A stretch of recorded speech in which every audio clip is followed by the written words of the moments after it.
Tuhan mau berfirman kepada hati setiap kita. Memang menunggu sampai ke tempat lebih dalam, di situ ada ikan.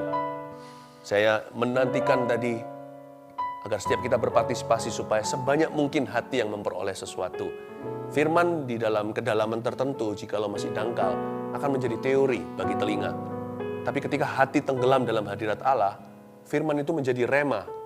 Itu yang disebut iman timbul dari pendengaran, bukan asal mendengarkan, tapi mendengarkan dari hati yang tenggelam dalam hadirat Allah.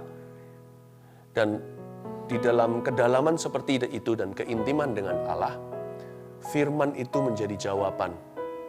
Dan satu kata dari Tuhan bisa mengubah seluruh hidupmu. Iman menjadi mudah, menjadi gampang gitu. Rasanya untuk percaya tidak perlu didorong-dorong dan ditarik-tarik, tidak perlu dipush-push begitu. Percaya itu bisa natural gitu. Makanya itu kalau saya mau baca Alkitab ya, saya sedikit memberikan tips dari pengalaman pribadi saya selama udah kenal Tuhan dari tahun 92 hingga hari ini tahun 2020. Jadi saya sudah kenal Tuhan 28 tahun, belum cukup lama bagi beberapa orang yang udah lebih lama. Tapi saya belajar untuk berjalan dalam kedalaman dengan Tuhan selama itu. Karena itu kalau saya mau baca Alkitab ya, saya banyak menyembah, memuji, menyanyi, ya begini kira-kira saat teduh. Tentunya kalau saya saat teduh secara pribadi, ya saya sendirian lah ya, tanpa orang lain. Tapi saya menyanyi, berdoa, betul-betul dengan akal budi, dengan roh saya. Sampai satu titik saya undang firman Allah, saya minta agar Tuhan berbicara kepada saya. Logos ini, firman tertulis, menjadi firman yang diucapkan oleh Roh Kudus. Di situ terjadi sesuatu. Kalau saya renungkan ya, ada banyak hal yang di dalam kehidupan saya ini, yang perkara-perkara yang baik, yang indah, apalagi yang luar biasa dan sempurna, itu datangnya bukan dari hasil pikiran saya. Dan bukan karena upayaku sebagai manusia. Betul-betul Tuhan menyampaikan firman-Nya, lalu melakukan sesuatu. Saya yakin, 100% yakin, jawaban pergumulan Anda itu ada dalam hadirat Tuhan ini. Dan kalau Tuhan ngomong sesuatu, satu kata aja, itu tidak akan gugur ke tanah, tidak akan kembali sia-sia. Kalau Anda dengarkan suara Roh Kudus, hidupmu akan berubah. Apapun sikon yang sekarang Anda hadapi, itu tidak akan bisa menghalangi. Kalau Tuhan sudah berfirman, siapa yang bisa melawan? Saya kasih satu renungan, saya berikan tema singkat sederhana aja, rahasia 5 roti dan 2 ikan. Kita buka sama-sama di Markus pasal yang ke-6, ayat yang Markus pasal 6 ayat 35 sampai 43. Cerita tentang 5 roti dan 2 ikan. Ada banyak rahasia di dalamnya, dan kita pasti menerima rema-rema yang luar biasa. Setiap orang yang mendengar, setiap pasang telinga akan dapat yang berbeda. Catatannya nanti sama. Jangan lupa mencatat khotbah. Ini renungan saja, tapi tetap harus dicatat ya. Tapi nanti ya, sekalipun Anda catatannya sama, nanti aplikasi dan kuasanya itu spesifik masing-masing pribadi. Buka telinga. Rahasia 5 roti, 2 ikan.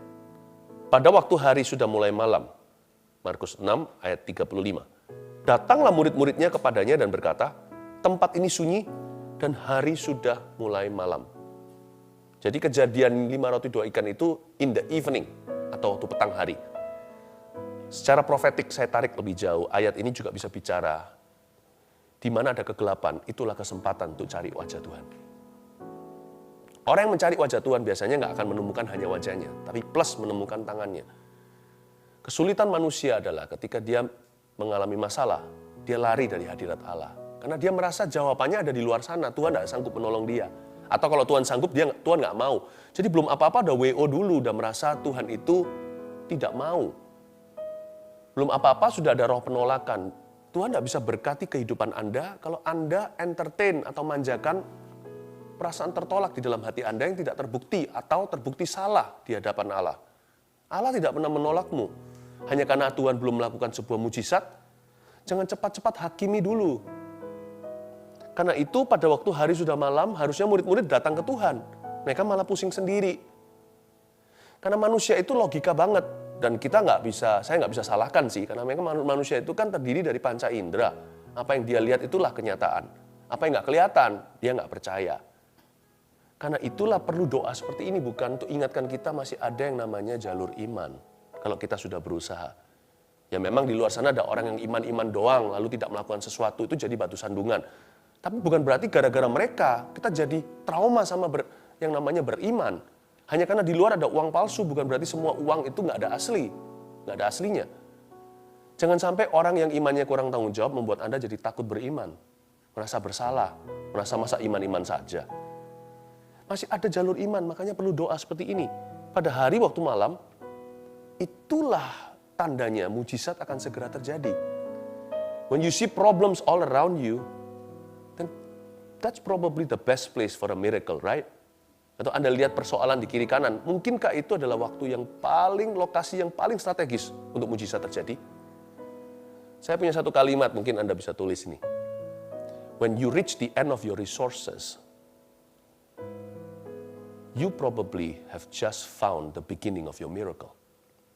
Waktu Anda dan saya sampai kepada ujung tombak sumber daya kita sebagai manusia, kemungkinan besar kita baru saja menemukan permulaan mujizat kita.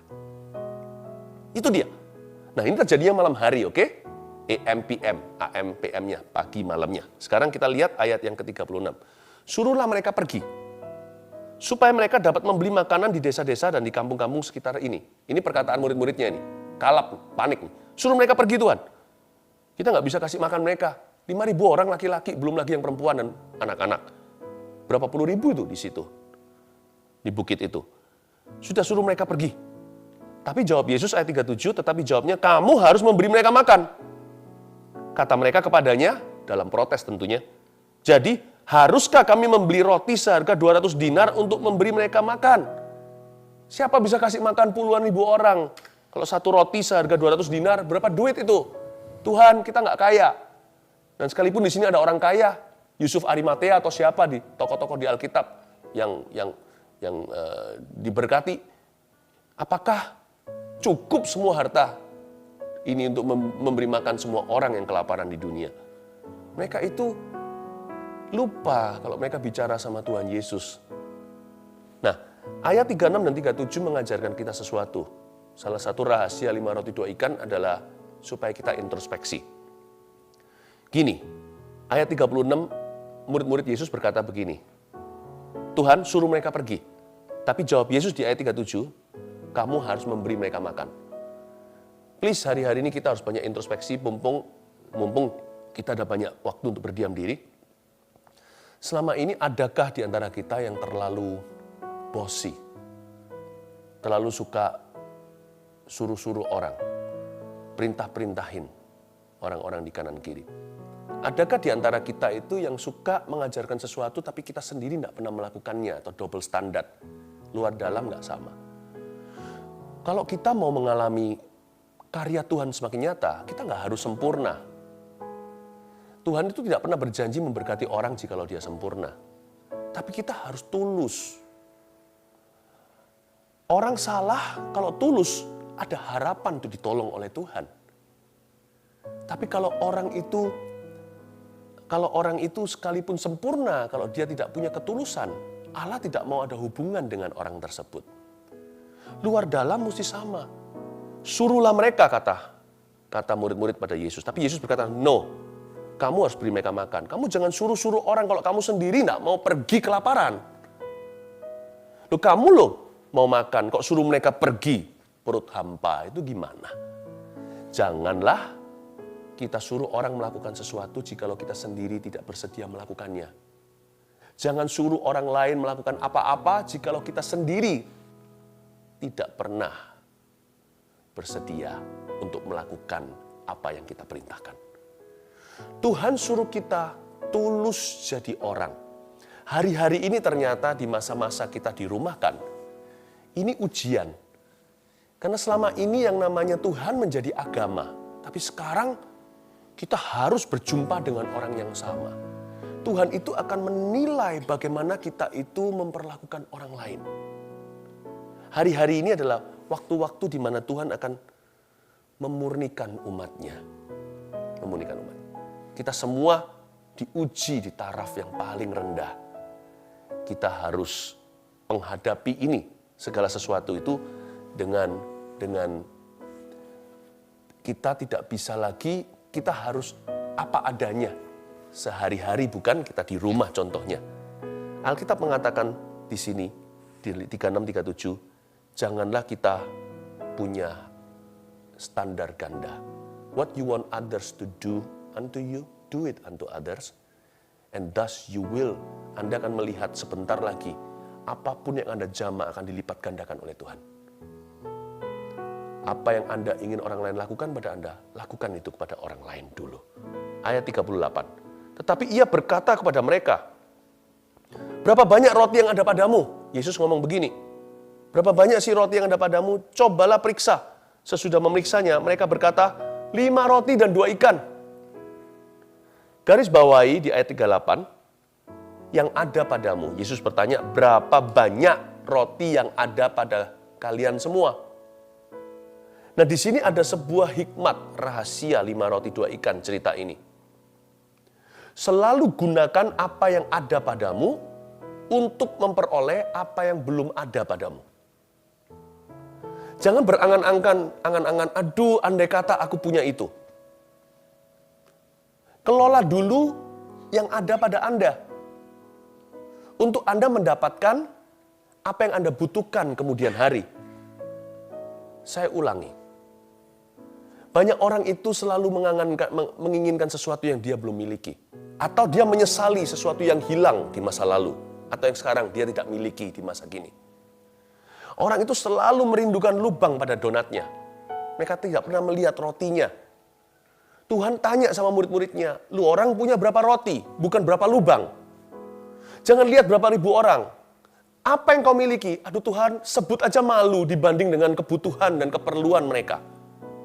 Apa artinya 5 roti 2 ikan? Nah itu dia Tuhan bilang. Jawaban telah tiba. Bukankah Tuhan tanya, kalian punya berapa? Mungkin mereka ragu-ragu mengucapkannya, tapi akhirnya ketahuan mereka punya 5 roti 2 ikan. Tuhan bilang, pertanyaanku sederhana, kamu punya apa? Aku tidak tanya kepadamu, kata Tuhan pada murid-muridnya, kamu bisa beri apa? Aku tidak tanya kepadamu, mereka perlu berapa? Aku tanya padamu, kamu punya apa? Hari-hari ini Tuhan juga tanya, Roh Kudus tanya pada kita. Jangan menyesali apa yang hilang kemarin, atau yang sekarang telah melayang. Atau apa yang Anda inginkan ke depan dalam kepanikan. Selalu sekarang renungkan satu pertanyaan Kristus kepadamu. You punya apa di tangan? Ada apa yang Anda miliki padamu? Kelolalah itu. Selalu kelola apa yang sudah di dalam tangan kita. Sedikit pun kelolalah. Karena itu nanti Tuhan sanggup lipat gandakan dengan caranya yang heran untuk menjadi jawaban di kemudian hari. Dan semua kebutuhanmu akan tercukupi. Apa yang di tangan? Gajiku tinggal setengah. Ya itu, jangan berkata sudah separuh hampa, tapi setengah terisi. Puji Tuhan, masih ada 50%. Dengan ini, akan menjadi something, akan menjadi sesuatu nanti. Selalu gunakan apa yang ada padamu untuk mendapatkan apa yang belum ada padamu, yang nanti akan ada. Selalu pakai yang sudah ada di tangan. Always use what you have, not use what you don't have. Use what you have to gain what you do not yet have. Semoga Anda malam-malam setelah makan gini, saya ajak sedikit muter, mikir, supaya bisa nangkep ya, maksud saya ya. Tuhan tanya sama dia, sama mereka, berapa banyak roti yang ada padamu? Tuhan tanya padamu sekarang, kalian masih punya apa? Serahkan pada Tuhan. Jadilah seorang pengasih, jadilah seorang pelayan, jadilah seorang pensyukur. Nggak tahu ada kata seperti itu nggak? Jadilah seorang pemberi, orang pemberi. Tuhan tanya sama mereka, kalian punya 5 roti 2 ikan kan? Ya, kamu harus memberi mereka makan. Ayat 37 kembali tadi, saya garis bawahi.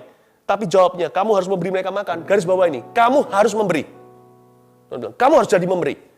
Saya bersyukur saya tidak izinkan keadaan ini saya menjadi orang yang pelit dan kikir. Tidak. Saya tidak sehari-hari hanya memikirkan diri sendiri. Besok makan apa? Masih bisa begini, begitu enggak? Masih bisa keluar enggak? Masih bisa belanja? Ya tetap harus bertanggung jawab. Semua itu harus ada persediaan dan persiapan. Namun hati saya tidak melekat padanya. Karena Tuhan berkata, kamu harus memberi mereka makan. Kamu harus memberi. Kamu harus memberi mereka makan. Kamu harus memberi.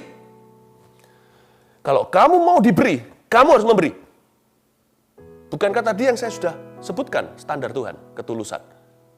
Inside, outside harus sama. Lakukan pada orang lain apa yang Anda ingin orang lain lakukan kepada Anda. Kalau Anda mau diberi oleh Tuhan, Anda juga harus belajar memberi. Sebab Tuhan perintahkan pada murid-muridnya, kamu harus memberi. Baru setelah itu tambahkan, mereka makan. Kamu harus memberi. Hari-hari ini, kamu harus memberi pujian pada orang-orang yang layak mendapat pujianmu. Di rumah contohnya. Kamu harus memberi waktu. Kamu harus memberi bahkan seorang janda di perjanjian lama, seorang nabi luar biasa datang. Makanan terakhirnya pun dikasihkan.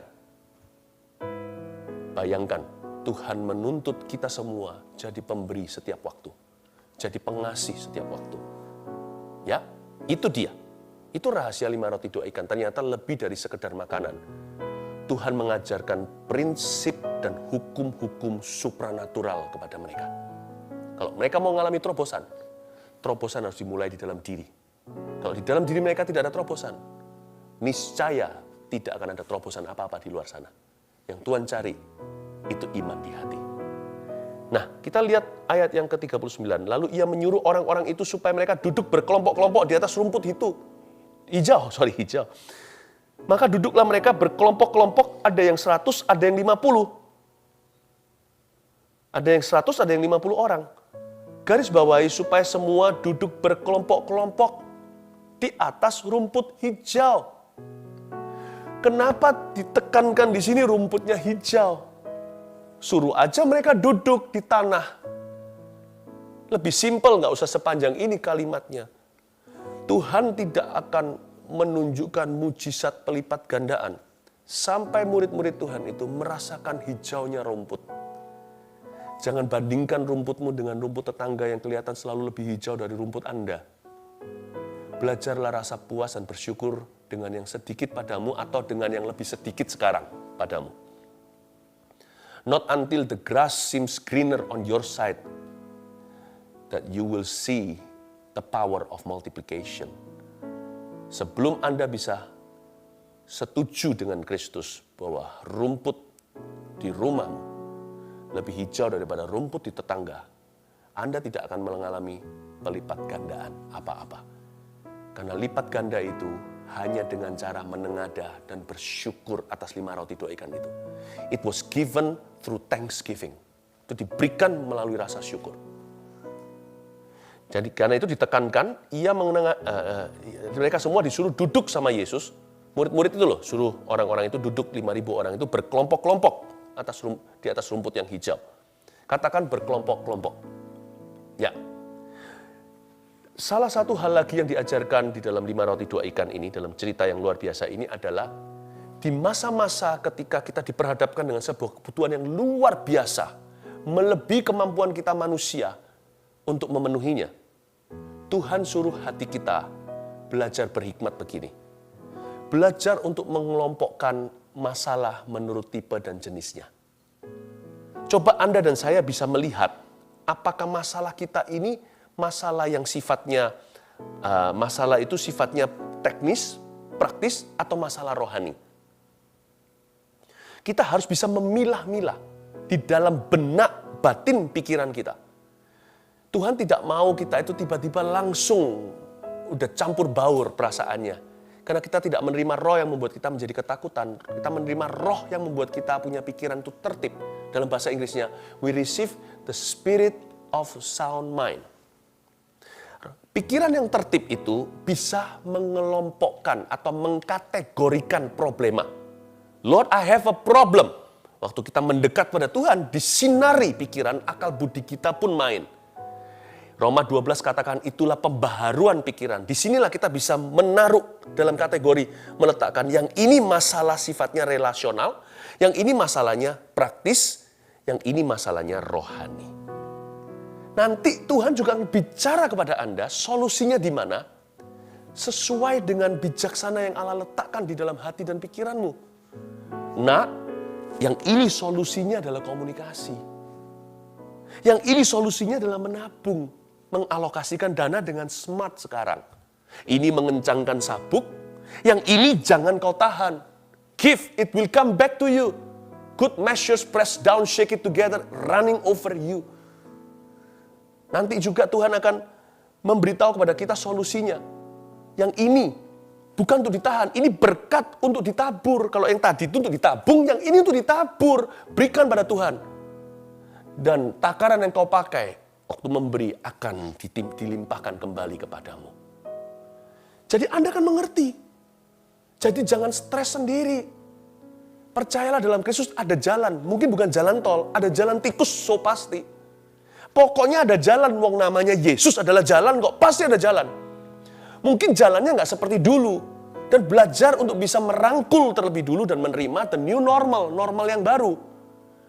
Orang yang berkata, zaman dulu enak ya, kata pengkhotbah tidak mengucapkannya dengan bijaksana. Itu bukan dari hikmat dia mengatakannya. Karena orang yang selalu melihat ke belakang, enak ya bawang prei dan brambang yang ada di Mesir, dia tidak akan pernah lihat Kanaan. Sekarang kita ini kecepit di tengah, di padang pasir, mungkin putar-putar di sana 40 minggu. Jangan sampai 40 tahun mati di situ. Tuhan suruh mereka duduk di rumput yang hijau, bersyukur dulu, thanksgiving. Thank you. Rumputku lebih hijau. Rumputku tidak segede lapangan golf di sebelah sana.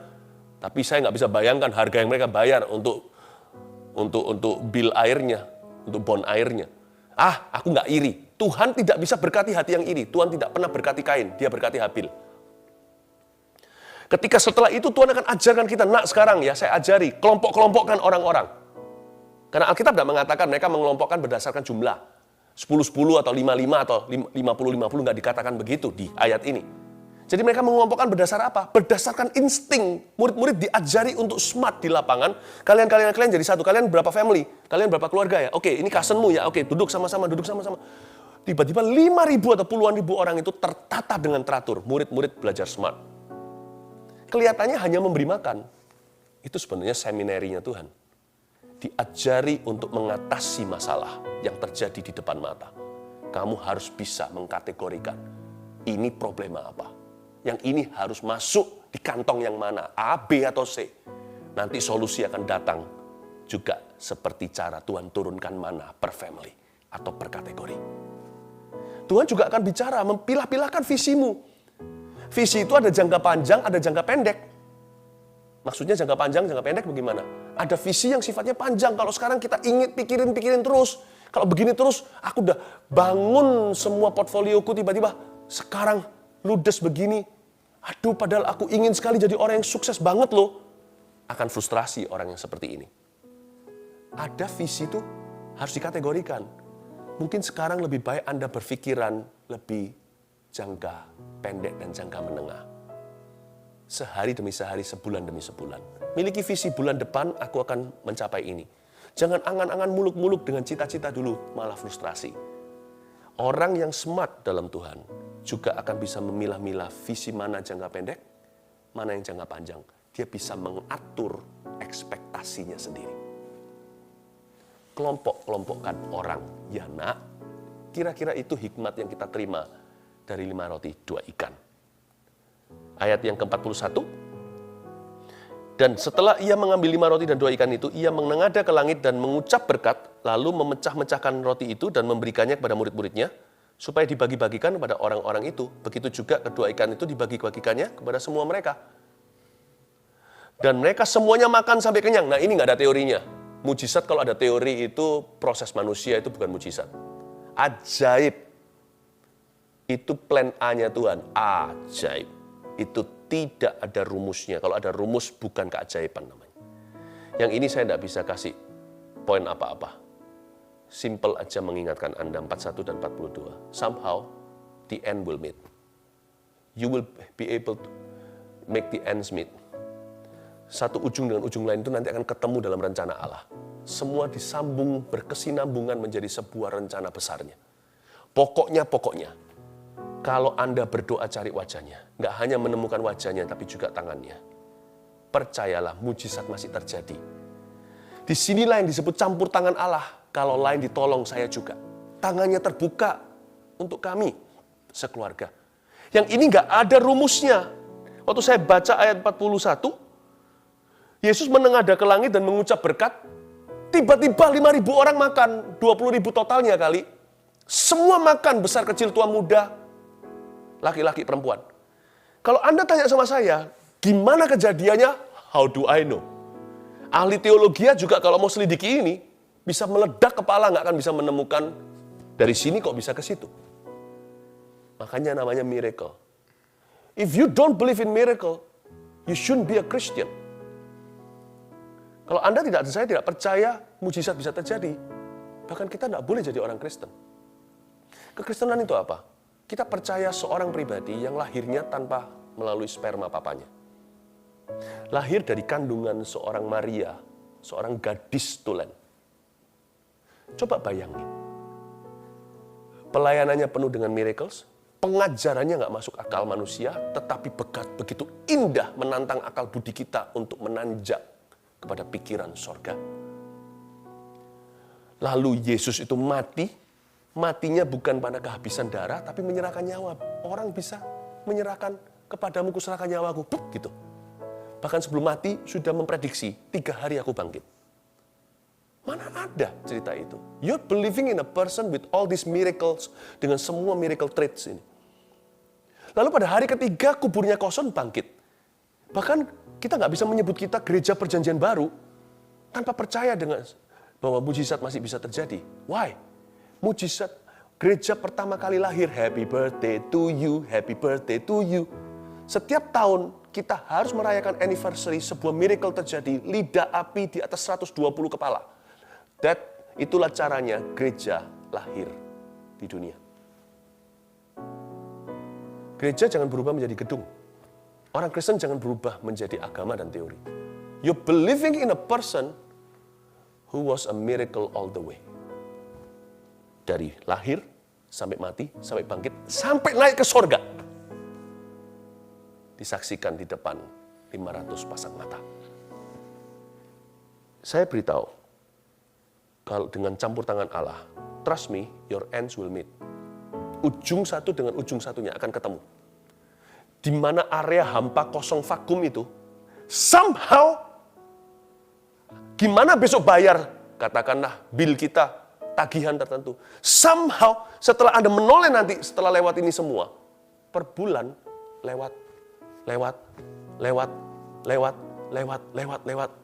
tahun, lewat, Anda noleh lagi, 10 tahun kemudian berkata, ajaiblah Tuhan. Kalau enggak gitu bukan Tuhan namanya. Inilah ayat 41 dan 42, misterius, kita enggak mengerti. Gimana dari sini sampai ke sana 5.000 orang makan. Mintalah campur tangan Tuhan. Lakukan bagianmu, kelompok-kelompokkan. Lakukan bagianmu, standar 1, ketulusan. Jangan pelin-pelan. Lakukan bagianmu, kelola yang ada padamu. Sedikit pun kelolalah. Gunakan apa yang ada padamu untuk memperoleh apa yang belum Anda miliki. Remember, it's what you have that will make you have what you don't have. Apa yang kau miliki yang akan membuatmu bisa memiliki apa yang belum Anda miliki hari ini. Yang terakhir ayat 43. Kemudian orang mengumpulkan potongan-potongan roti 12 bakul penuh.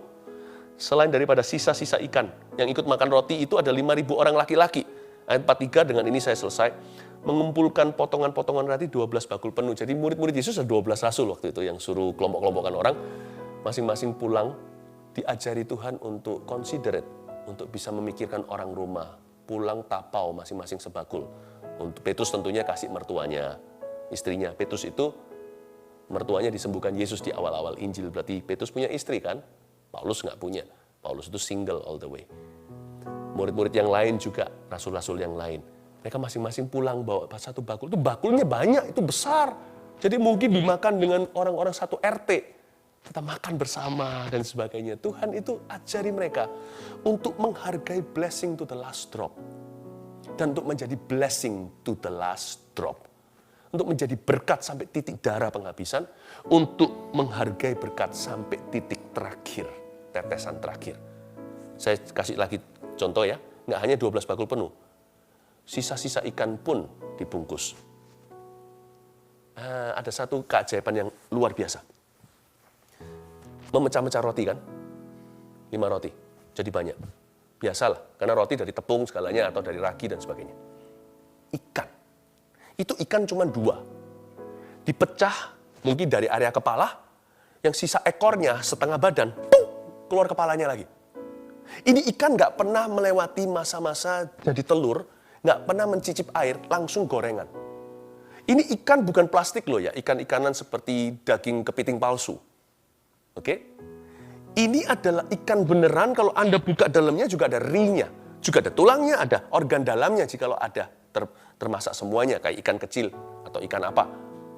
Ini ikan Tuhan ciptakan tanpa lewat laut. Itu ciptaan, karena ini bukan ikan palsu. Kalau yang dicabut adalah daerah ekornya, tinggal kepala yang di tangan, ini ditaruh di piringnya, tiba-tiba pluk, muncul ekor. Jadi setiap kali dipecah satu ikan, itu ada satu ekor ikan ciptaan baru.